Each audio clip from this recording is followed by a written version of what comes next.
The VILLIKON Chronicles started out as a screenplay, and we turned it into a comic book series, more to the point, a graphic novel series.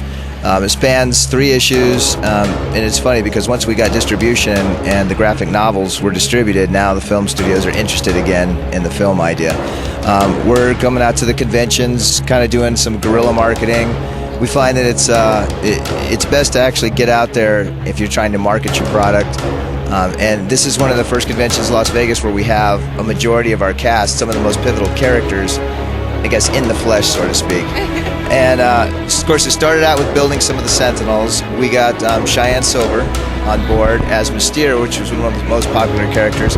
And we have print model Kalucha playing Celeste. And we have Shane Stevens, of course, in the very back is one of the villains. Epimetheus Vaughn, thank you. Epimetheus Vaughn, who unfortunately does meet a demise, so to speak, in the book, but he is one of the main villains in the series. Give us a rundown of these characters. What are the setups here all about? Okay, we have Celeste. Celeste is queen of the Porphyrian Hive, which is a vampirical sect of beings that live on the world of Tosca, which is a prison world in the galaxy universe that I've created. A lot to take in. She's good. Let's just say she's evil, she's sexual, she's a succubus. We have here Malcolm Vismal. All right. He's a twisted character. He is a commander who wants to seek vengeance against the commander above him, which he actually had an affair. Like yourself. He had an adulterous affair with his commander's wife, and he's kind of behind getting this guy cast off to this planet, and so there's a big story arc there. Mystere is probably one of the most popular characters in the series. We've actually written a prequel that we want to do to this series called The Crucibles of Mystere.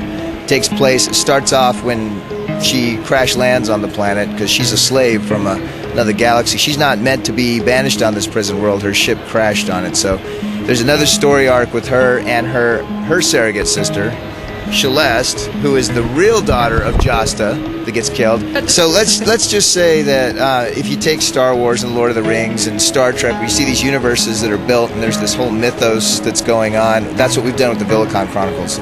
So it is a story that takes place over a period of 10 years. So there are a lot of characters, and much in the tradition of old 80s style dynasties and Dallas and things like that. We set it in the world of science fiction.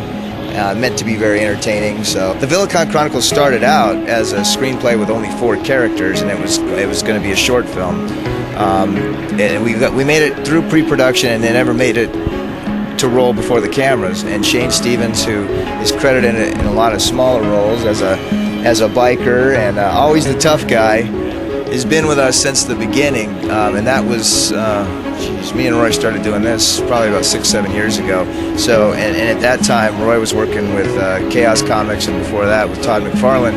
And he was actually going to get out of comics altogether and join me and do a lot of production design. See, it's so much nicer than all of you. So, we've been together now for like 6-7 years.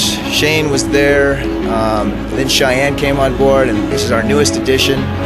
And this isn't everybody. There's others involved as well. So, but we're a happy family. Yeah, to get everybody together in one convention. So Las Vegas is kind of a testing ground for what we want to do, which is bigger. So we got a 10 by 20. We wanted to have an open area where people can come and take pictures with the cast. And we're proud to say that Cheyenne Silver won sexiest costume at the first annual Las Vegas Comic-Con last night. So kudos to her.